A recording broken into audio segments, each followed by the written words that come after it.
हाँ मैडम, मैं तो समझ रहा हूँ कि आप ज़हनी तौर पर मुझसे बहुत बरतर हैं और जो कुछ कर रही हैं इसमें जहानत के बेशुमार पहलू पोशीदा हैं। वो फखरिया अंदाज में मुस्कुराने लगी थी। ओस्लो इतना बड़ा शहर नहीं जिसे बिल्कुल ही नजरअंदाज कर दिया जाता, लेकिन मी हाइको के साथ इस हुलिये में हमें शहर की सैर करने में बिल्कुल लुत्फ नहीं आया था। मैं एक बूढ़े फोटोग्राफर की हैसियत से यहाँ के मुख्तलिफ मकामात की तस्वीर लेता रहा था और इस वक्त हम एक ऐसे पुरफजा मकाम पर थे जिसे बिलाशुबा हसीन कहा जा सकता था। जब मैडम मी हाइको ने मेरा शाना दबाकर मुझे एक शख्स की जानी मुतवज्जे किया। ये एक दराज कामत और खूबसूरत आदमी था, बहुत उम्दा लिबास में मलबूस। मी हाइको ने सरगोशी के अंदाज में कहा, क्या तुम इसे पहचान सकते हो डियर? मैंने उस शख्स पर गौर किया और आहिस्ता से बोला, हाँ, मेरा ख्याल है हमें इसका नाम जिम कैरोल बताया गया था। मी हाइको ने तारीफी निगाहों से मुझे देखा और बोली, तुम्हारी यादाश्त बहुत अच्छी है, बिलाशुबा ये जिम कैरोल ही है, गोया हमारा मतलूबा शख्स। हाँ, उनमें से एक।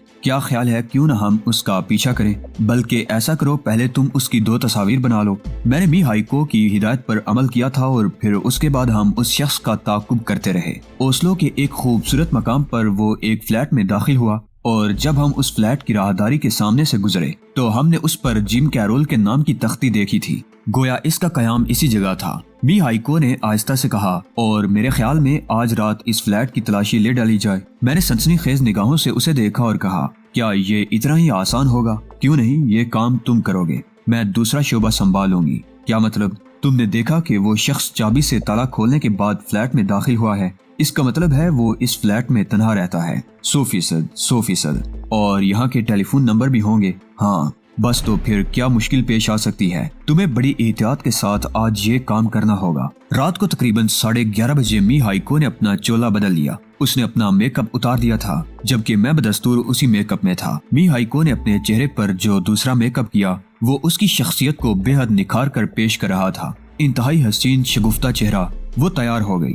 उसने अपना सारा प्रोग्राम मुझे बता दिया था। प्रोग्राम ये था कि मी हाइको उसे फ्लैट पर फोन करके किसी खास जगह तलब करेगी और बातों में लगा लेगी और मुझे फ्लैट के अंदर दाखिल होकर सारी कार्रवाई करना होगी, यानी वहाँ के कागजात और ऐसी दूसरी अशिया की छानबीन जिससे उसकी शख्सियत के बारे में मुकम्मल अंदाजा हो सकेगा। बहरहाल काम था और इस बार इस काम का अंदाज बिल्कुल ही तब्दील हो गया था। एक खुद परस्त औरत के साथ काम करने में मुझे क्या आर हो सकता था, बल्कि एक तरह से ये फायदा ही था कि मैं अपनी ज़हनी सलाहियतों को इस्तेमाल नहीं कर रहा था और मी हाइको अपने तौर पर सारी कार्रवाइयाँ कर रही थी। पहले मैं उसकी कार्रवाइयों के नताइज देख लेना चाहता था और इसके बाद फिर अपने अमल का आगाज करने में ज्यादा लुत्फ आएगा। गालिबन मी हाइको अपनी कोशिश में कामयाब हो गई, क्योंकि मैंने थोड़ी ही देर के बाद मिस्टर जिम कैरोल को तैयार होकर बाहर निकलते हुए देखा। न जाने मी हाइको ने इससे क्या कहा था कि वो फौरन ही इस पर आमादा हो गया था। मैं जिम कैरोल को एक गाड़ी में जाते हुए देखता रहा और फिर उस बालकनी से हट आया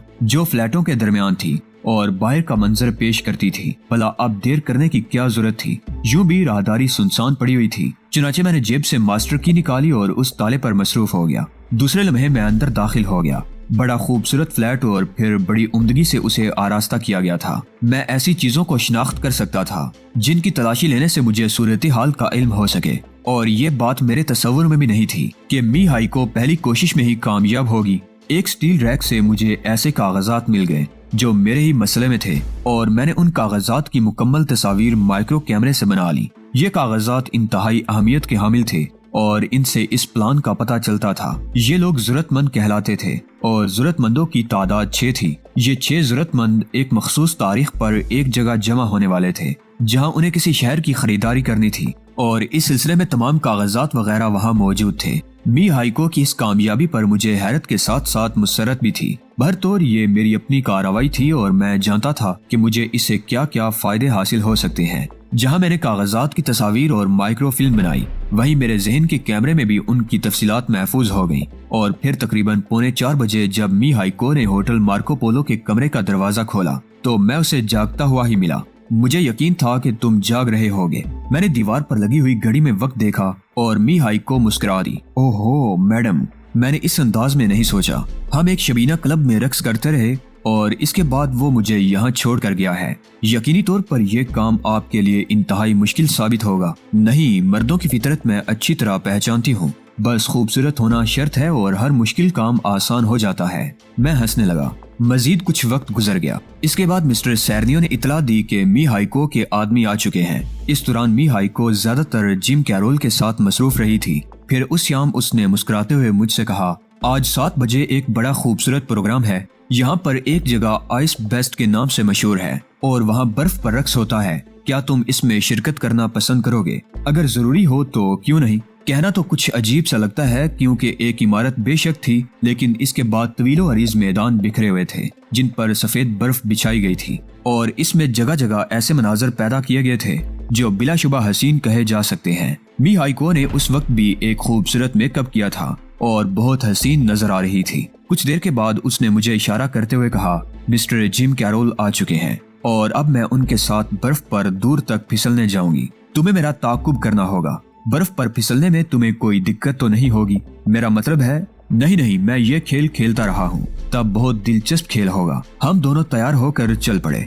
जिम कैरोल ने फौरन ही मी हाइको की जानिब रुख किया था और मी हाइको ने उसे तैयार कर लिया था। चुनाचे कुछ देर के बाद मैंने उन दोनों को बर्फ के मैदानों में आगे बढ़ते हुए देखा, लेकिन साथ ही साथ एक तीसरी शख्सियत भी मेरी निगाहों से पोशीदा नहीं रह सकी थी जो उन दोनों का ताकुब कर रही थी। उसे देखकर मैं किसी कदर सनसनी का शिकार हो गया। मैंने साफ अंदाजा लगा लिया था कि वो शख्स मी हाइको और मिस्टर जिम कैरोल पर निगाह रखे हुए है। गोया खेल शुरू हो गया है। मैंने अपनी स्टिक संभाली और बर्फ पर निहायत एहतियात से आगे बढ़ गया। अब कैफियत ये थी कि मी हाइको और जिम कैरोल एक जानिब दौड़े चले जा रहे थे और वो पुरिसरार अजनबी उनका ताकुब कर रहा था और मैं खासा फासला देकर उन तीनों पर निगाह रखे हुए था। मुझे अजीब सा महसूस हो रहा था।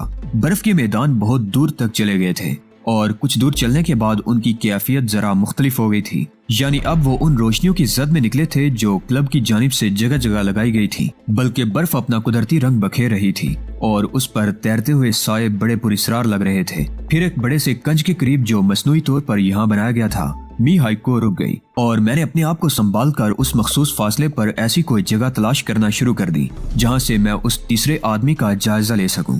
यहाँ और कोई मौजूद नहीं था और माहौल पर एक खामोशी मुसल्लत थी। मैं हाइको और जिम कैरोल का जायजा ले रहा था। वो तीसरा शख्स भी एक मखसूस फासला देकर वहाँ रुक गया। दफातन मेरे कानों में एक हल्की सी चीख लहराई और मैं चौंक पड़ा। मैंने आंखें फाड़ फाड़ कर उधर देखा। मिस्टर जिम कैरोल मी हाइको के शिकंजे में जकड़े हुए थे। उनके दोनों हाथ फजा में बुलंद थे और मुंह इस तरह आसमान की जानिब उठा हुआ था जैसे कोई बहुत ही खौफनाक मंजर देख लिया हो। मेरी तेज निगाहें जिम कैरोल का जायजा ले रही थी। जिस तरह वो हाइको की शिकंजे में जकड़ा हुआ था, इससे मुझे ये एहसास होता था कि मैडम हाइको ने अपना काम मुकम्मल कर लिया है। खूंखार मकड़ी अपने शिकार को जाले में फांसकर अब उसकी जिंदगी को इख्तिताम तक पहुंचाने जा रही है, लेकिन शायद उसे ये नहीं मालूम था कि उसे मेरे अलावा भी कोई देख रहा है। मैं तो एक तरह से उसके मुहाफिज की हैसियत से उसका ताकुब कर रहा था, लेकिन वो शख्स सिर्फ मेरी निगाहों में था जो शायद हम दोनों ही को निगाहों में रखे हुए था और उस वक्त असल मुकाबला मेरे और उसके दरमियान था। हाइको के अंदाज से ऐसा लगता था जैसे उसे अतराफ के बारे में मुकम्मल इत्मीनान हो कि उसे देखने वाला कोई नहीं है। अब तक तो ये औरत हर लिहाज से मुकम्मल औरत मालूम होती थी और जिस अंदाज में काम कर रही थी उसमें बड़ा एतमाद पाया जाता था। लेकिन ज़हीन से ज़हीन आदमी किसी न किसी मरहले पर अपनी जहानत का शिकार हो जाता है और वो हमाकतें कर बैठता है जो बाद में उसके लिए मुसीबत का बायस बन जाए। बिलाशुबा मैं इस वक्त हाइको की पुश्त पर मौजूद था और हर मुश्किल सूरत हाल संभालने की अहलियत रखता था, लेकिन वो अगर तनहा इस अमल को सरअंजाम दे रही होती तो जिम कैरोल के साथ पेश आने वाले वाक़े के बाद यकीनी तौर पर उसके साथ भी कोई ऐसा वाक़या पेश आता जो एक अलग कहानी बन जाता और यही कहानी उसका इख्तिताम साबित होती। बहरहाल अब मेरा अपना फर्ज ये था कि जब मैडम हाइको अपना काम मुकम्मल कर ले और उसे उस शख्स की तरफ से खतरा हो तो मैं उसे संभालूं। वैसे बुनियादी तौर पर यह भी एक जवाज था हाइको के इत्मीनान से काम करने का कि मैं उसका पुश्त पनाह था और उसके लिए हर तरह से मुस्तैद, और वो ये भी जानती थी कि मेरा ताल्लुक एक ऐसे महकमे से है जो इस किस्म के मामलात से बेखबर नहीं होता। हाइको ने चंद ही लम्हात के बाद मिस्टर जिम कैरोल को बर्फ पर लेटा दिया और इससे पहले कि वो मेरी जानिब मुतवज्जे होती मैंने उस शख्स को मैडम हाइको की जानिब बढ़ते हुए देखा जो अब तक अपने आप को छुपाए हुए था। उसके आगे बढ़ते ही मैंने भी बर्क रफ्तारी से अपने जिस्म को जुम्बश दी और इंतहाई फुर्ती से आगे बढ़कर उस शख्स के करीब पहुंच गया जो अब मैडम हाइको के बिल्कुल ही करीब था। इससे पहले कि वो मैडम हाइको पर कोई हमला वगैरह करे या वो कोई कार्रवाई करे, मैं उसके सामने था। लेकिन अचानक ही मुझे ये एहसास हुआ कि हाइको के करीब पहुंचकर उसने अपनी रफ्तार बिल्कुल सुस्त कर दी और मैडम हाइको से 2 कदम के फासले पर खड़ा हो गया। मैडम हाइको के अंदाज से भी ये पता चलता था कि वो उस शख्स को देखकर हैरान नहीं हुई है, और एक लम्हे के 1000वें हिस्से में मुझे अपनी हमाकत का एहसास हुआ। फौरन ही ये अंदाजा हो गया था कि मैडम हाइको उसकी मौजूदगी से नाआशना नहीं है, बल्कि उन्हें इल्म है कि एक और शख्स वहाँ मौजूद है। दूसरे लम्हे मेरे जहन में यह ख्याल भी आया कि हो सकता है ये मैडम हाइको का ही आदमी हो जिससे मुझे आगाह नहीं किया गया था। हम तीनों ही खामोश थे। गालिबन बोलने के लिए कोई ऐसा लफ्ज नहीं था हमारे पास जो जरूरी तस्वुर किया जाता। आंखों के इशारे ही काफी थे। और मजीद दिलचस्प सूरत हाल उस वक्त पेश आई जब मैंने उस शख्स का चेहरा देखा। एक लम्हे में सब कुछ मेरी समझ में आ गया और मैं अंदर ही अंदर खुश होने लगा। अगर कोई अहमकाना कार्रवाई कर बैठता तो इस वक्त मैडम हाइको के सामने शर्मिंदा होना पड़ता। जो दूसरा शख्स हमारे करीब मौजूद था, तेज से तेज निगाहें भी उसे देखकर ये नहीं कह सकती थी कि वो जिम कैरोल नहीं है। 100% जिम कैरोल। जिसामत, जिस्म की बनावट, लिबास, आंखों की कैफियत, चेहरे के नकूश, खड़े होने का अंदाज, हर चीज इस बात का इजहार करती थी कि जिम कैरोल 2 शख्सियतों का नाम है। एक वो जो मुर्दा पड़ी हुई है और दूसरी मेरे सामने है। गोया मैडम हाइको ने जिम कैरोल का डुप्लीकेट उसी जगह से आगे बढ़ाने का फैसला कर लिया था, और बहरहाल ये जहानत की कार्रवाई थी जिसे मैं दिल ही दिल में सराहे बगैर ना रह सका। मैडम हाइको ने इधर उधर देखा और फिर नकली जिम कैरोल को इशारा किया। मैं मैडम हाइको की कारकर्दगी का अंदाज देखकर उस वक्त शिशदा रह गया था जब मैंने उन झाड़ियों में बर्फ में खुला हुआ एक गहरा सुराख देखा। जिम कैरोल के डुप्लीकेट ने जिम कैरोल की बगलों में हाथ डालकर उसे उठाया और उसके बाद उस सुराख में मेरी मदद से उतार दिया। सुराख पतला और इतना गहरा था कि मुर्दा जिम कैरोल मुकम्मल तौर से उसमें दाखिल हो गया और उसका सर तकरीबन 2 फुट नीचे चला गया। ये एक अनोखी कब्र थी। एक इंसान को बर्फ की कब्र में सीधा दफन किया जा रहा था। मैडम हाइको ने भी हमारे साथ उसे कब्र में उतारने में नुमाया किरदार सरअंजाम दिया और 2 फुट ऊंची बर्फ उसके सर पर बराबर करके एक ऐसी कब्र तैयार कर दी गई जिसे बड़े से बड़े माहिर तलाश ना कर सकें, बशर्ते कि कभी यहाँ बर्फ का ये मैदान खत्म करके और ये झाड़ियां वगैरह उखाड़ कर कोई और ऐसी चीज तामीर की जाए जिसका ताल्लुक बर्फ से भी ना हो और उसे किसी कदर गहराई में तैयार करना पड़े। लेकिन हैरान कुन बात यह थी कि हाइको ने ये बर्फ की कब्र कब तैयार कराई थी और वो कौन लोग थे जिन्होंने निहायत माहिराना अंदाज में एक अजनबी जगह बर्फ का ये गड़ा तैयार कर डाला था। इस आला कारकर्दगी से मुझे एक और एहसास हुआ था कि हाइको जिस इदारे की रुकन है उसके अफराद ऐसी आला सलाहियतों के मालिक हैं जिन्हें नजरअंदाज नहीं किया जा सकता, और अगर वो किसी मसले में गलत इकदामात पर उतर आए तो कम से कम यहाँ नॉर्वे में मेरे लिए उनका मुकाबला करना मुश्किल तरीन काम होगा। लेकिन शुक्र है कि ऐसा कोई मरहला दरपेश नहीं था मुझे, और इस बार एक गैर मुल्की औरत मेरे साथ ताउन कर रही थी जो बेहतरीन सलाहियतों की मालिक थी। चंद लम्हात के बाद यूं महसूस होने लगा जैसे कोई आम वाकया ही ना हुआ हो। हम बर्फ पर फिसलते हुए वापसी का सफर करने लगे और थोड़ी देर के बाद उन इलाकों में पहुंच गए जहां बर्फ का खेल जारी था। आइस पोस्ट में लोग मुख्तलिफ मशागल में मसरूफ थे। बर्फ पर फिसलने के शायकीन इधर से उधर जा रहे थे और वापस आने वाले बैठकर कॉफी वगैरह से थकन दूर कर रहे थे। वो शख्स जिसे जिम कैरोल की जगह दी गई थी वहाँ से वापसी पर हमारे साथ नहीं रहा था। थोड़ी दूर तक हमने उसे देखा था और उसके बाद वो हमारी निगाहों से ओझल हो गया था। दर हकीकत उसका हमारे साथ देखा जाना मुनासिब भी नहीं था। हम लोगों ने लिबास तब्दील किए और इसके बाद एक जगह आ बैठे। गर्म कॉफी के घूंट उस वक्त दुनिया की लजीज तरीन शय महसूस हो रहे थे। मैडम हाइको ने मुस्कुराते हुए कहा, दरअसल ये तरीका कार इसलिए इख्तियार किया गया कि अव्वल तो इससे बेहतर जगह और कोई नहीं थी और दूसरी ये कि इसके मशागल ऐसे ही थे। बाकी वक्त में वो मोहतात रहता था। बड़ी दिलचस्प बात है my dear mister JJ Shah कि इंसान दिन भर मुस्तैद रहता है लेकिन जब वो अपने आप को आजाद छोड़ता है। मैंने तारीफी अंदाज में कहा, मैडम हाइको, अगर मैं एक सरकारी अफसर न होता और मेरी कुछ जिम्मेदारियां न होती तो मैं आपसे मुलाकात के बाद दरखास्त करता कि मुझे भी अपने इदारे में ही शामिल कर लें। दरअसल आपकी कारकर्दगी ने मुझे इस कदर मुतासिर किया है कि मैं हैरान होकर रह गया हूँ। मैंने साफ महसूस किया कि आम इंसानों की तरह मैडम हाइको के चेहरे पर भी मेरी इस तारीफ पर खुशी के वही तासुरात पैदा हुए जो होने चाहिए थे। उसने मुस्कुराते हुए कहा, लेकिन मैं अपने इदारे के दरवाजे तुम पर वाक़िए देती हूँ और अब ये तुम पर मुनहसर है कि कब तुम अपनी जिम्मेदारियों से फुर्सत पाकर मेरी जानिब रुख करते हो। मजीद तफसीलात मैं तुम्हें बाद में बता दूंगी। मैं हंसने लगा। जाहिर है ये अल्फाज मैंने इसे खुश करने के लिए कहे थे, लेकिन वही औरत की गलत फहमी सच ही समझ बैठी थी। आहमक औरत। मुझे अलबत्ता उसने ये सोचने का मौका दे दिया था कि मुझे मजीद मोहतात रहना चाहिए हम लोग काफी देर तक यहाँ रहे और सूरत हाल का जायजा भी लेते रहे। 1% भी उम्मीद नहीं थी कि मिस्टर जिम कैरोल के बारे में किसी को कोई शुबा हो सकेगा, और यही हुआ। मशागल जारी रहे। फिर खासी देर के बाद हम अपनी जगह से वापस उठे थे। मैंने ये नहीं पूछा कि अब हाइको कहाँ जाना चाहती है। हमारे मशागल यकसा थे। जो फैसला वो करती वही मेरे लिए काबिल कबूल होता, और मैंने उसे मार्को पोलो की तरफ जाने के बजाय उस इलाके की तरफ जाते हुए देखा जहाँ का हम एक बार जायजा ले चुके थे, यानी वो फ्लैट जहाँ मिस्टर जिम कैरोल रहते थे। सूरत हाल का अंदाजा लगाना मेरे लिए मुश्किल भी नहीं था। फिर जब हमने मिस्टर जिम कैरोल के फ्लैट की घंटी बजाई तो दरवाजा खोलने वाले मिस्टर जिम कैरोल ही थे, और उन्होंने मुस्कुराते हुए हमारा इस्तकबाल किया था। ये अंदाजा लगाने की जरूरत ही नहीं थी कि अब जो जिम कैरोल हमारे सामने आया है वो दरअसल हाइको का वो साथी है जिसे मैं पहले भी मिल चुका था। इस वक्त वो एक ढीले ढाले लिबास में मलबूस बड़ा मुतमईन नजर आता था।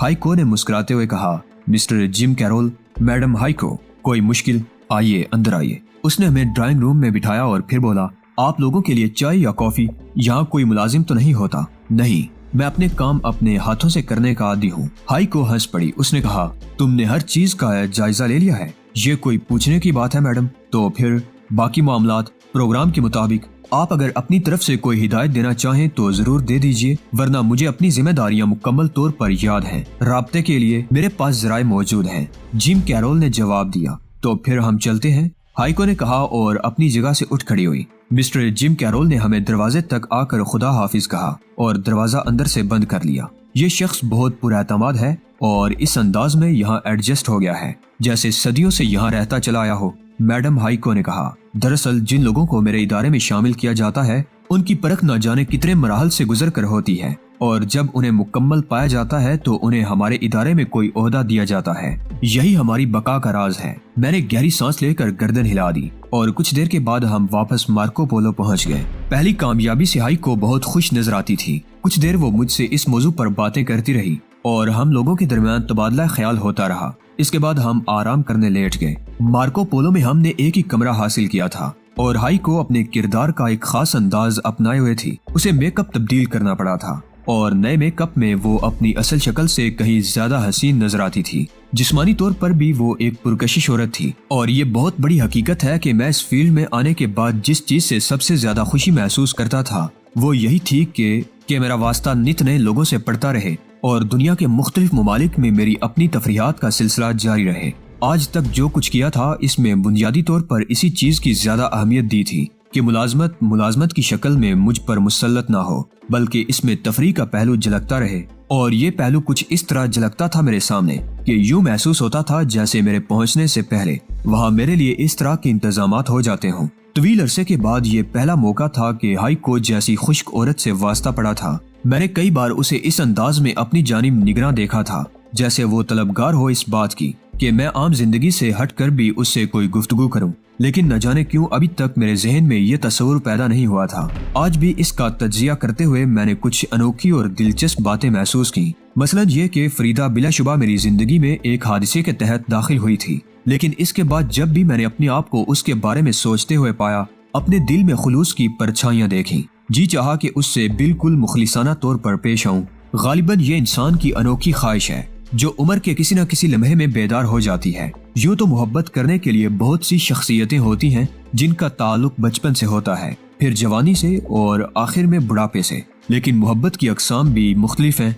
बाज़ जगह कोई जज्बा ऐसे जागता है कि इंसान उसमें गुम होकर अपने आप को उस जज्बे में जम कर देता है। गालिबन फरीदा की शख्सियत भी ऐसी थी। वो बेचारी मेरे सामने बिल्कुल बेबस थी और मेरी किसी एक बात से इनहराफ करने की पोजीशन में नहीं थी, बल्कि बाज़ लम्हात में जब मैं तन्हाई में उसके इल्म में लाए बगैर उसके चेहरे का जायजा लेता तो मुझे मुख्तलिफ एहसासात का शिकार होना पड़ता था। मुझे यूं लगता जैसे फरीदा अपने आप को मेरे सामने एक इंतहाई हकीर शय समझती हो और फिर इस बात से खुश होती हो कि उस जैसी शख्सियत को इस तरह उठाकर सीने से लगा लिया गया है। ऐसे लम्हात में मैं उसे वो तमाम मोहब्बतें देता था जिससे उसके दिल से ये एहसास कम हो। ये तो खैर उसके सामने की बात थी और उसे किसी मुश्किल में मसनूई भी कहा जा सकता है, लेकिन इसके पीछे ये पहला मौका था जब मैं अपने आप को उसके हुकूक की हिफाजत करते हुए पा रहा था। और यही वजह थी कि हाइको जो अब करवट बदल कर मेरे सामने बेसुध पड़ी हुई थी, मेरी तवज्जो का मरकज नहीं बन सकी और कुछ देर के लिए मुझे नींद आ गई।